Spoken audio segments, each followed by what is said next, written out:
দেশে আবারও ভয় আতঙ্কের পরিবেশ তৈরি হচ্ছে এমন দাবি সংসদ সদস্য হাসনাত আব্দুল্লাহর। তিনি পার্সোনালি আমাকে হার্ট করেছেন, আমি এটা তীব্র নিন্দা জানাই।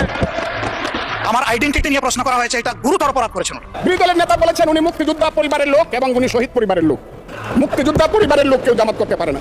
যার মগজ যেরকম তার কনক্লুশন হবে সেটা। I am GPA 5. নো আপনি মেনশন করেন না। লেট মি সে এত উত্তেজিত হবেন না, এত উত্তেজিত হবেন না। অর্ডার জিয়া পরিবারকে আমি নিশ্চিন্ন ভাই এটা হাবিজাবি করতে বলেছি। I am giving challenge. When how মুক্তিযুদ্ধের ইতিহাস যখন বলতে হবে তখন আমি কার সাথে? আমি আমার সাথে যুদ্ধ করছি, আমরা রাজাকারের সাথে যুদ্ধ করছি এবং তাই আমরা এখানে আসছি। যে যুদ্ধে সারা পৃথিবী জড়িত ছিল, যে যুদ্ধে ইন্ডিয়া 3রা ডিসেম্বর 1971 সালে আমাদেরকে সহযোগী করার জন্য অংশগ্রহণ করেছিল এবং তার হাজার হাজার সৈন্য এই মাটিতে রক্ত দিয়ে গেছে, এবং যে ইন্ডিয়া আমাদের দেশের স্বাধীনতার জন্য বঙ্গোপসাগরে যে সপ্তম নৌবহর এসেছিল এমবিকার বিশ্বযুদ্ধের রিস্ক নিয়েছিল, আমাদের জন্য সোভিয়েত ইউনিয়নের মতো তিনটা ভেটু দিয়েছিল, তা না হলে আমাদের দেশ স্বাধীন হতো কিনা সন্দেহ ছিল। সেই মুক্তিযুদ্ধের সঙ্গে যখন 1 মাসের গণ আন্দোলনকে তুলনা করা হয় তখন মুক্তিযুদ্ধকে ছোট করা হয়। আমি মনে মনে ভাবি হয়তোবা আমি মরে গেলেই ভালো হতো। জাতীয় সংসদের মাননীয় বিরোধী দলীয় নেতা আমিরে জামাত বাংলাদেশ জামাত ইসলামীর আমির ডাক্তার শফিকুর রহমান জনাব ফজলুর রহমান ওরফে ফজলু পাগলাকে কঠিন জবাব দিয়েছে, জায়গা মতো মলম দিয়েছেন। এক কথা যদি বলি, ফজলুর রহমানকে আমিরে জামাত পুরো জাতির সামনে নাকানি চুবানি খাওয়াইছেন এবং অপমান করেছেন। আজকে সংসদ অধিবেশনে কি ঘটনা ঘটে গেল এটা হয়তো আপনাদের আর জানার বাকি নাই। হ্যাঁ, এটা জানার বাকি নাই, তাই না? ফজু পাগলা নামে পরিচিত যিনি সবসময় শুধু মনে করেন 71 করে, সেই ফজু পাগলা আজকে যে সংসদের ভিতরে এমন ভাবে চিল্লাইলো এবং জামাত ইসলাম কর্মীদেরকে অপমান করার জন্য এমন একটা কায়দা খাটায়া দিল, তাতে জনগণ অলরেডি বুঝে গেছে যে সে আসলে একটা পাগলা ভাই। কারণ পাগলা মানুষ না হইলে ভাই এই সমস্ত কথা কইতে পারে না। ভিডিওর শুরুতে কিছু বিশেষ অংশ দেখছেন না, আরো অংশ আপনারা দেখতে চলেছেন আজকের এই এপিসোডের ভিতরে।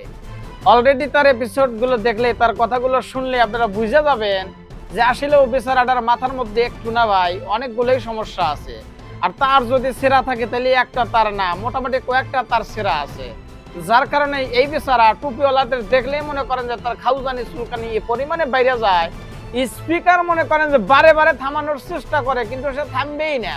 তার চুলকানি আসলে দেখেন একটা জিনিস ভাই, চুলকানি যে সময় ওঠে একটা জিনিস খেয়াল করে দেখবেন, আপনি যখন চুলকাইতেছেন মজা এত পাইতেছেন, আশেপাশ থেকে আপনারা জিজ্ঞাসা করতেছে কেন ভাই কি করো, মানে কোনো তাল থাকে না। কারণ কি জানেন, ওই যে চুলকানি উঠে গেছে না ভাই, সেই মজা।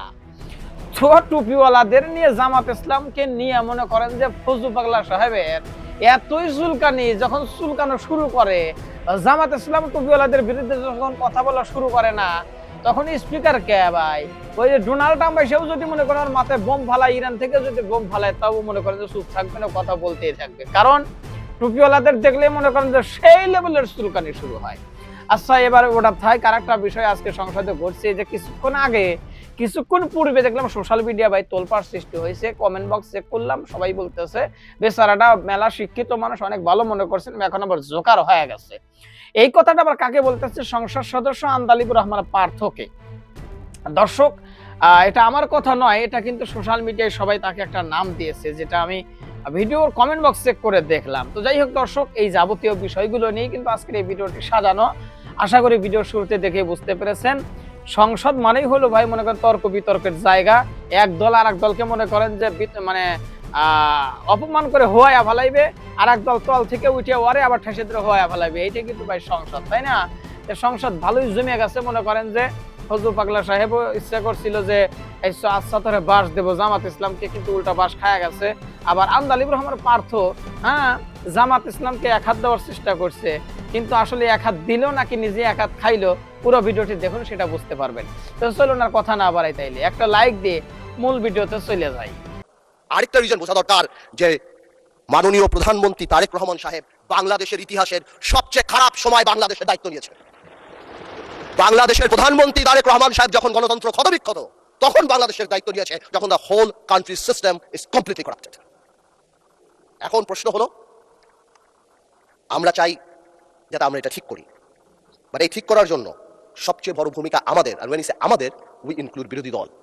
কিন্তু আমি বিরোধী দলের একটা জিনিস আমি এটা বুঝি না, ওনারা আমাদেরকে ভালোই বাসেন, আমরা এত চেষ্টা করি, ওনারা বলে না, আমি বলে না, স্পিকার বলে না তুম হামসে মোহাব্বত করো হাম বেওয়াফা নেহি করেঙ্গে।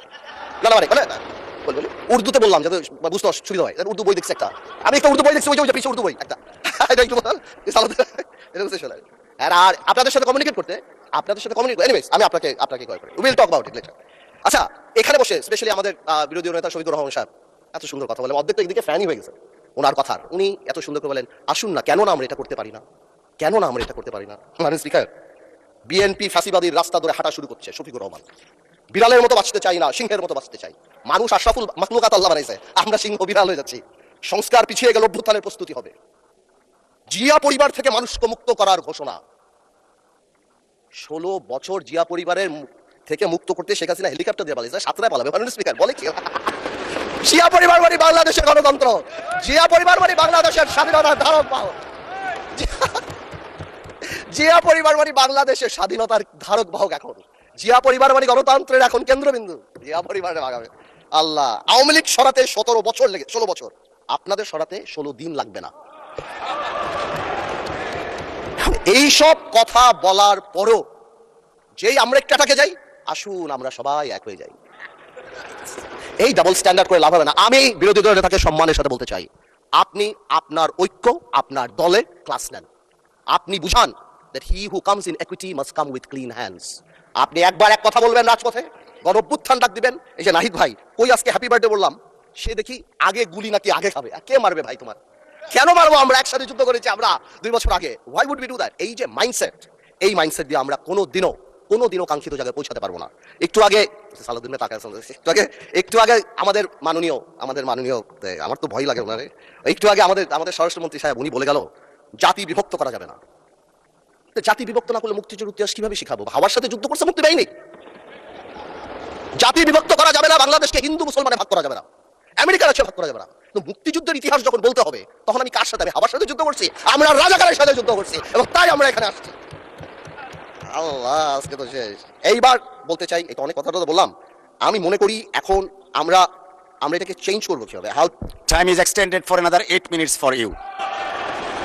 আমি আর আপনি কলিগ মাননীয় স্পিকার, একসাথে পড়াইছি, একসাথে কত কফি খাওয়াইছি আপনারে, এই জন্যই তো 8 মিনিট দিলাম extra. Anyways, thank you, man. Much obliged. First, we need to change the political culture. We have seen that our honorable Prime Minister started that. Political gesture change করতে হবে। আপনাদের বাড়ি গিয়েছেন, আপনারাও করেছেন, নাহিদ সাহেবের বাড়ি গিয়েছেন। এটা রুট লেভেলে নিয়ে যেতে হবে। আমাদের গ্রামাঞ্চলে যেখানেই আমরা যাই, সেখানে এই পলিটিক্যাল কালচার নিয়ে যেতে হবে। Second, foundation of politics. জেনারেশনকে আমরা যে যার মতো ইতিহাস শিখিয়েছি, এই একটা জায়গায় আমাদের আসতে হবে।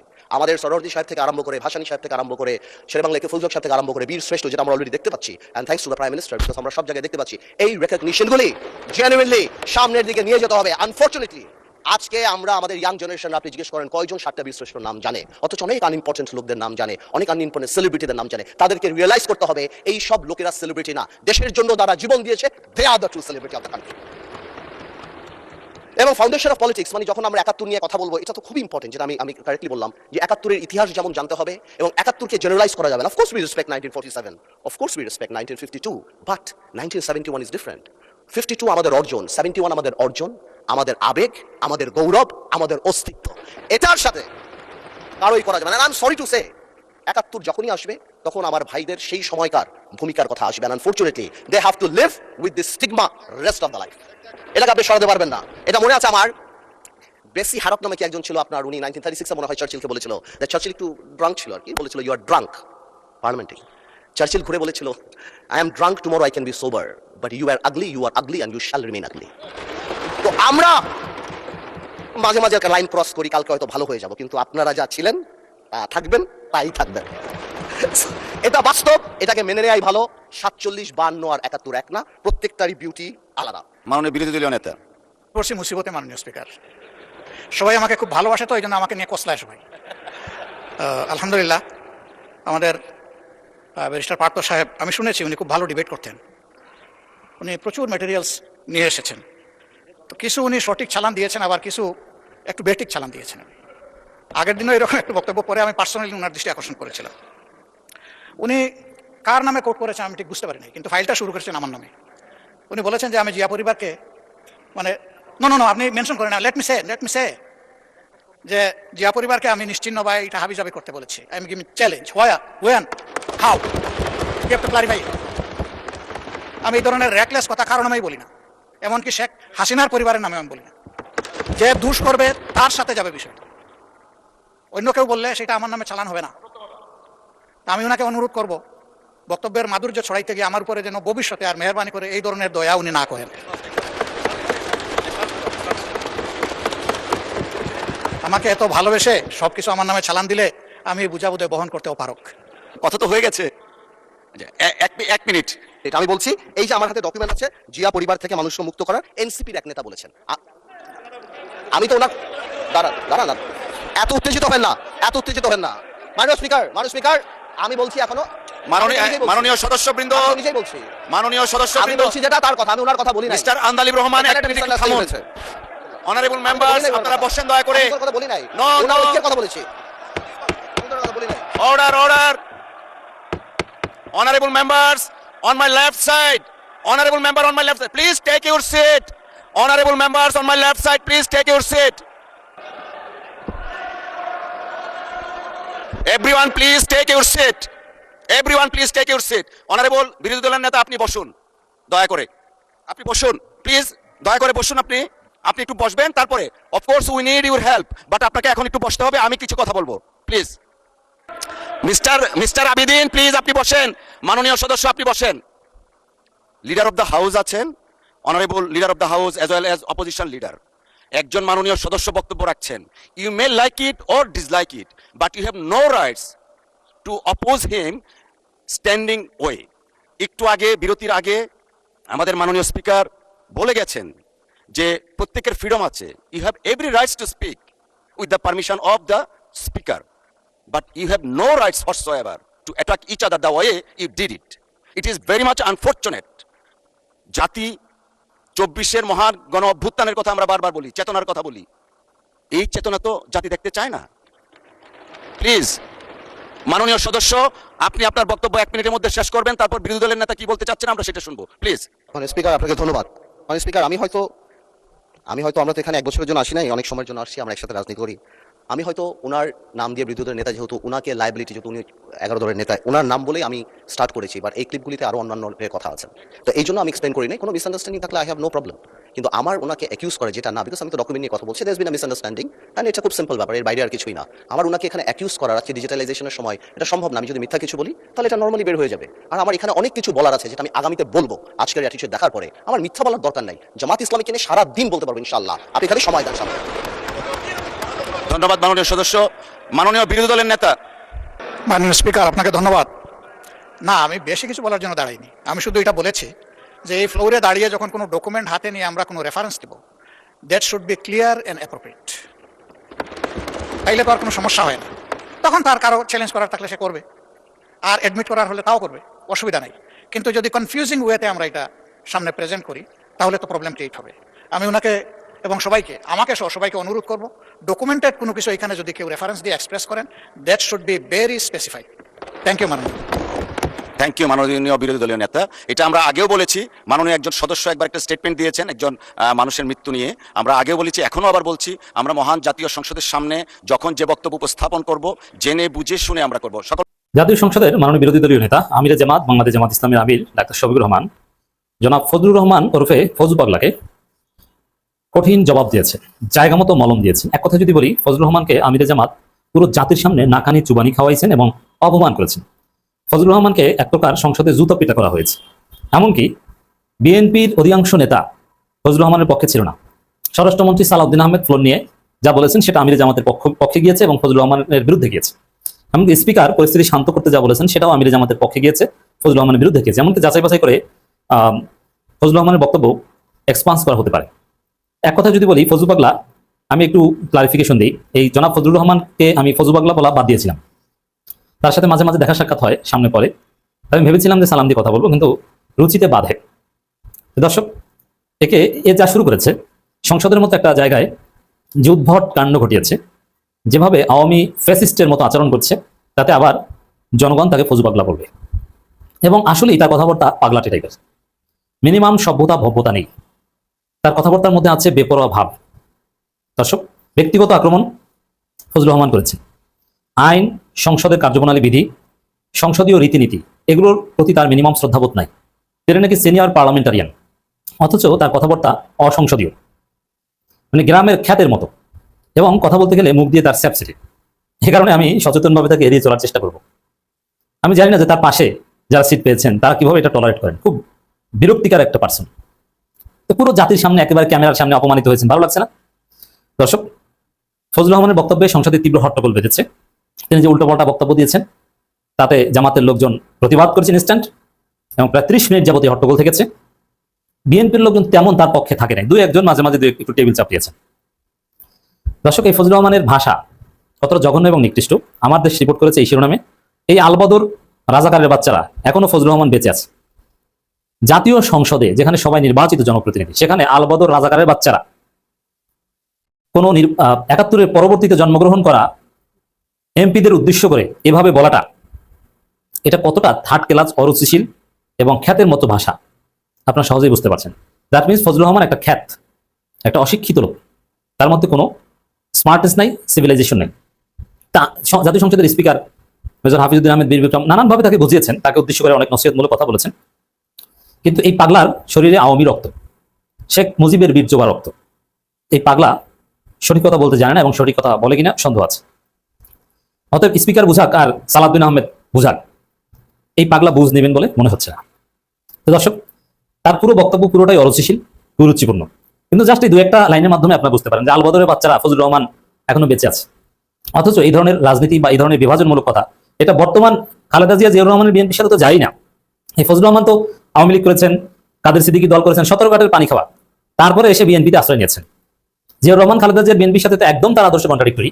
এমনকি তারেক রহমান এই সালাউদ্দিন আহমেদের যে বর্তমান বিএনপি, তার সাথেও যায় না। ফজলুর রহমান একটা গুরুত্বহীন লোক, তাকে গালি দিয়ে, তাকে অপমান করলে বিএনপির কিছু আসে যায় না। এই জন্য ফজলুর রহমানকে সংসদে চরম অপমান করা হলেও বিএনপির সিনিয়র মন্ত্রীরা তাকে মোটো ডিফেন্ড করেনি, বরং আমিরে জামাতকে শান্ত করেছেন। তাহলে বুঝতে পারছেন এই ফজলুর রহমান কতটা অগুরুত্বহীন লোক। আলোচনায় থাকতে, ভাইরাল হতে, গুরুত্ব পেতে, অ্যাটেনশন পেতে ফজলুর রহমান এই ধরনের উদ্ভট কথাবার্তা বলছেন। নইলে কোনো ভদ্র শিক্ষিত মানুষ এই ধরনের কথা বলে, এবং এটা অসংসদীয়। এই যে আলবদর রাজাকারের বাচ্চা, এইগুলো সংসদে বলা যায়? কোনো শিক্ষিত মানুষ বা কোনো সংসদীয় রীতিনীতি প্র্যাকটিস জানা লোক এটা সমর্থন করবেন? এবার আমি নিশ্চিত যে ফজলুর রহমানের এই বক্তব্য, তার বক্তব্যের একটা অংশ এক্সপান্স হবে। দর্শক, আমিরে জামাত এক্সপান্সের দাবি করেছেন, এবং আমিরে জামাত নানান কথা বলেছেন কয়েক মিনিটে, যে যুক্তি যখন ফুরিয়ে যায় মাথা তখন গরম হয়ে যায়। ফজলুর রহমানের যুক্তি নেই, মাথা গরম হয়ে যায় হঠাৎ করে, এককভাবে কথা বলেন, একা একা মাথা গরম করে ফেলেন। আমিরে জামাত তো জবাব দিয়েছেন পরে, অথচ তার নিজের কথার মধ্যেই তার নিজের মাথা গরম হয়ে যায়। এবং এই যে থার্ড ক্লাস এবং স্যাস্ত্রার মতো কথা, নির্বাচনের প্রচারণায় অনেক কিছু বলে, কিন্তু অমুক দল নির্বাচনে জিতলে আমি বিষ খাবো, কোনো স্যাস্ত্রা ছাড়া, কোনো ইতর ছাড়া, কোনো গর্ধব গাধা ছাড়া কেউ এই কথা বলে? এই কথা বলেছে, এবং এই কথা আবার সংসদে এসে আবার রিপিট করে। কতবার গর্ধবের ঘরের গর্ধব, গাধার ঘরের গাধা। বিএনপিতে এই ধরনের গর্ধব আছে, গাধা আছে, ব্যক্তিত্বহীন, অরুচিশীল, থার্ড ক্লাস ইতর আছে। এটা বিএনপির জন্য লজ্জা, যদিও এই লজ্জা ঢাকার চেষ্টা করেছেন সালাউদ্দিন আহমেদ। আমির জামাত বলেছেন, মানে ফজলুর রহমান বলেছেন যে আমির জামাত বা জামাতের আমির বিরোধী নেতা দাবি করেছেন যে তিনি শহীদ মুক্তিযুদ্ধ পরিবারের সন্তান, আবার তিনি জামাত করেন, এটা তো ডাবল অপরাধ। আমির জামাত বলেছেন আমি মুক্তিযুদ্ধ পরিবারের সন্তান, আমি জামাত করবো না কি করবো তোমার মতো ফজু পাগলার কাছে জিজ্ঞেস করে নিব, এই ভাষায় বলেন নাই, কিন্তু আমি অনুবাদ করলাম যে এটা তো তার কাছে জিজ্ঞেস করে করবো না, তার কাছে জিজ্ঞেস করে করবো। তো স্পিকার এটা চমৎকার জবাব দিয়েছেন যে এখানে সবাই নির্বাচিত প্রতিনিধি, তাদেরকে এইভাবে বলা যাবে না। আর অতীতে কি হয়েছে কি হয়নি, এখানে জামাতেও মুক্তিযুদ্ধ আছে, আমির জামাত একজন শহীদ মুক্তিযুদ্ধ পরিবারের সন্তান, তার আদর্শ আমির জামাত বলেছেন যে আমি কোন আদর্শ ধারণ করবো এটা তো অন্য কেউ ঠিক করে দিতে পারে না, এভাবে ব্যক্তিগত আক্রমণ করতে পারে না। এর মানে ফজু পাগলা একজন অগণতান্ত্রিক, থার্ড ক্লাস, রুচিহীন, ইতর শ্রেণীর, গুরুত্বহীন ব্যক্তি হিসাবে সংসদে প্রমাণিত হয়েছে। বুঝতে পারছেন জামাতের সাথে লাগতে আসলে কি হয়? জামাতের সাথে লাগতে আসলে কি হয়, এটা কি ফজু পাগলা আগে বোঝে নাই? একটু স্মরণ করিয়ে দিই। তার আগে বলি যে সালাউদ্দিন আহমেদ এখানে চমৎকার রোল প্লে করেছে। তিনি বলছেন হ্যাঁ ডাক্তার শফিকুর রহমান বা তিনি একজন শহীদ মুক্তিযুদ্ধ পরিবারের সন্তান, তাদের দলে এখানে এই এমপিদের মধ্যে বেশ কয়েকজন মুক্তিযুদ্ধ আছে, আমরা এটাকে ধারণ করি, আমরা মুক্তিযুদ্ধের ইতিহাস নিয়ে বিভাজন তৈরি করতে চাই না। মানে ফজু পাগলাকে একদম জায়গা মতো মলম দিয়ে দিয়েছে সালাউদ্দিন আহমেদ এবং ডাক্তার শফিকুর রহমান। বিএনপি তার পক্ষে নাই। বিএনপির যদি কেউ তার পক্ষে থাকে তাহলে সে আসলে বিএনপি না, সে আওয়ামী লীগের দালাল। ওই ফজু পাগলা মার্কা বিএনপি, সে সালাউদ্দিন তারেক রহমান মার্কা বিএনপি না। বুঝতে পারছেন? এই ফজু পাগলাকে জামাত একবার সাইজ করেছিল কিভাবে, বড় বড় কথা বলতো, এই সেই ট্রাইব্যুনালে একবার জামাতের আইনজীবীরা নিয়ে এমন ভাবে মাপ চাওয়াইছে, 4-5 মাস কোনো কথা বলে নাই। এরপরে বিএনপি একবার শোকজ করে এমন ভাবে মুখ থামিয়ে দিয়েছে, দীর্ঘদিন কোনো মিডিয়ায় পাওয়া যায়। এই ফজলুর রহমানকে একবার ডলা ইউনুসের আমলে জামাত দিয়েছে, এবার আরেকবার পুরো জাতির সামনে সংসদে ডলা খেলেন। মুক্তিযোদ্ধা পরিবারের লোক কেউ জামাত করতে পারে না। আর শহীদ পরিবারের লোক, মাননীয় সদস্যবৃন্দ ওনাকে বলতে দেন। সেই যুদ্ধ যে যুদ্ধে সারা পৃথিবী জড়িত ছিল, যে যুদ্ধে ইন্ডিয়া 3রা ডিসেম্বর 1971 সনে আমাদেরকে সহযোগী করার জন্য অংশগ্রহণ করেছিল এবং তার হাজার হাজার সৈন্য এই মাটিতে রক্ত দিয়ে গেছে, এবং যে ইন্ডিয়া আমাদের দেশের স্বাধীনতার জন্য বঙ্গোপসাগরে যে সপ্তম নৌবহর এসেছিল আমেরিকার বিশ্বযুদ্ধের রিস্ক নিয়েছিল, আমাদের জন্য সোভিয়েত ইউনিয়নের মতো তিনটা ভেটু দিয়েছিল, তা না হলে আমাদের দেশ স্বাধীন হতো কিনা সন্দেহ ছিল। সেই মুক্তিযুদ্ধের সঙ্গে যখন 1 মাসের গণ আন্দোলনকে তুলনা করা হয়, তখন মুক্তিযুদ্ধকে ছোট করা হয়। আমি মনে মনে ভাবি হয়তোবা আমি মরে গেলেই ভালো হতো। আমি আজকে আপনাদের কাছে প্রশ্ন রাখতে চাই, 5ই আগস্টের পরে কি হলো? আমাকে একটু 5ই আগস্টের পরে কি হলো আপনারা জানেন। এইখানে ইউনূস সরকার ছিল, আমি শিল্পকলার সামনে থাকি, একটা গান হইতে পারে নাই, একটা নাটক হইতে পারে নাই, একটা লালনের গীতি হইতে পারে নাই, একটা বাউল গান হইতে পারে নাই, সবকিছু কালো শক্তি ধ্বংস করে দিয়েছিল। তারা বলেছিল কোন মুক্তিযুদ্ধ হয় নাই, 47-এর যুদ্ধ হয়েছে, আর 24-এর যুদ্ধ হয়েছে, আর 71-এ গন্ডগোল হয়েছে। সেই দিন মুক্তিযুদ্ধ হিসাবে আমি বলেছিলাম, আমি বলতে পারবো কিনা কথাটা আপনি, এই আলবদর রাজাকারের বাচ্চারা, এখনো কিন্তু ফজলুর রহমানদের মতো মুক্তিযুদ্ধরা জীবিত আছে এই দেশে। মুক্তিযুদ্ধ হয়েছে, মুক্তিযুদ্ধ সত্য, 30 লক্ষ লোক জীবন দিয়েছে, এটাও সত্য। এই যুদ্ধের মধ্য দিয়েই আমরা সেদিন তাদের সঙ্গে যুদ্ধ করেছি। আমার বাড়ির সামনে মব হয়েছে আমাকে হত্যা করার জন্য, সেদিন আমি আজকের পুলিশকে ধন্যবাদ দিব, আজকের মিলিটারিকে ধন্যবাদ দিব। 10 মিনিটের মধ্যে আমার বাড়ির সামনে তারা গিয়ে উপস্থিত হয়েছে আমাকে বাঁচানোর জন্য। অনেক চক্রান্তের মধ্য দিয়ে ইলেকশন হয়েছে, সেই ইলেকশনে তারা কি করেছে, আজকে যারা আমার ডান দিকে বসে আছে তারা কি করেছে, একদিন তো আমরা ভাই ছিলাম নাকি? তারা যা করেছে সেটা কল্পনা করার মতো না। যত চক্রান্ত করেছে, সেই চক্রান্তের ভিতর দিয়ে যখন তারা প্রচার করতে শুরু করলো তারা বাংলায় 2/3 মেজরিটি পেয়ে তারা পাস করবে, আমি হতভাগা ফজলুর রহমান বলেছিলাম জামাত জোট যদি মেজরিটি পায় তাহলে আমি 20 খাবো। এই কথাটা আমি বলেছিলাম, আমি 20 খাবো। হ্যাঁ, কথাটা সত্য, আমি বলে যাচ্ছি। এবং তারা কোনোদিন যুদ্ধে জয়লাভ করতে পারে না, রাজনৈতিক যুদ্ধে, কারণ তাদের পূর্বপুরুষ বাংলাদেশ চায় নাই। বাংলাদেশ যদি থাকে, এই বাংলায় শুধু বেলিচা মিলিয়ার 2 ফুল ফুটে না, এদেশের রক্তগুলা রক্ত জবাও ফুটে। এদেশের জঙ্গলে শুধু কোকিল ডাকে না, এদেশের জঙ্গলে রয়্যাল বেঙ্গল টাইগারও থাকে। যতদিন রয়্যাল বেঙ্গল টাইগার থাকবে, মুক্তিযোদ্ধা জিতবে, রাজাকার কোনোদিন এদেশে জয়লাভ করতে পারবে না। আমি চ্যালেঞ্জ করে বলে গেলাম। আমি আজকে আপনাদের সামনে আরো কিছু বলতাম, কিন্তু আমি টাইমটা দেখতে চাই, আরেকটা কথা বলতে চাই।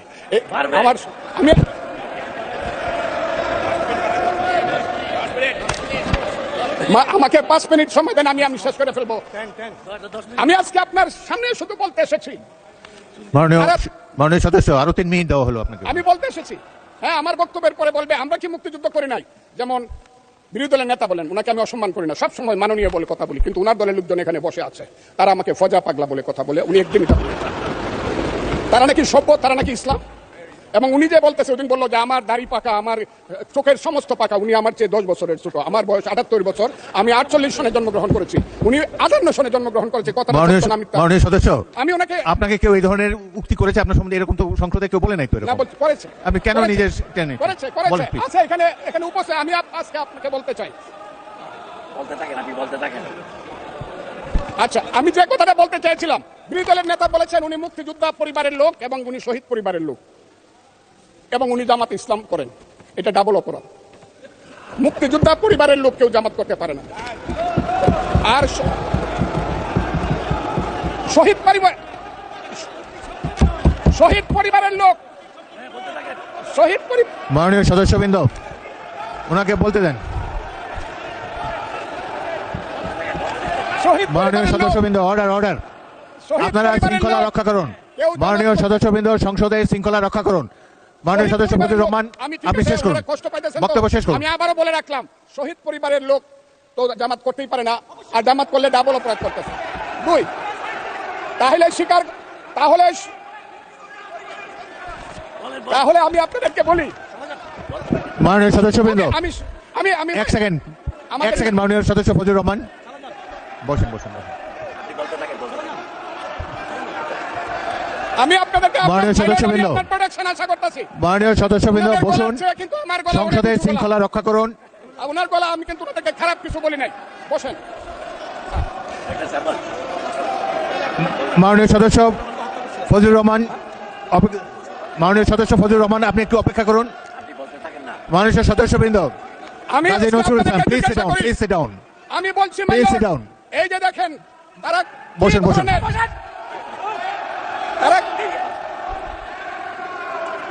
তারা কি ধরনের আচরণ করছে। আচ্ছা, আজকে তাদেরকে, মাননীয় সদস্যবৃন্দ, আমি একটু মনোযোগ দিয়ে আমার কথাটি শোনার চেষ্টা করুন।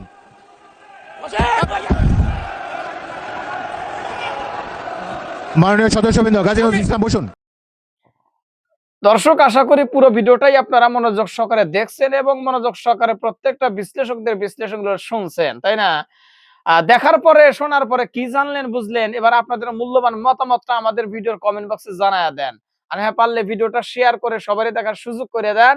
আর আমাদের চ্যানেলে যদি এখনো আপনারা সাবস্ক্রাইব না করে থাকেন, প্রতিনিয়ত এই ধরনের গরম গরম খবরগুলো পাইতে আমাদের এই চ্যানেলটা সাবস্ক্রাইব করে দেন। আর যারা করছেন, ধন্যবাদ। ভালো থাকবেন। দেখা হবে নতুন কোনো ভিডিওতে। আল্লাহ হাফেজ।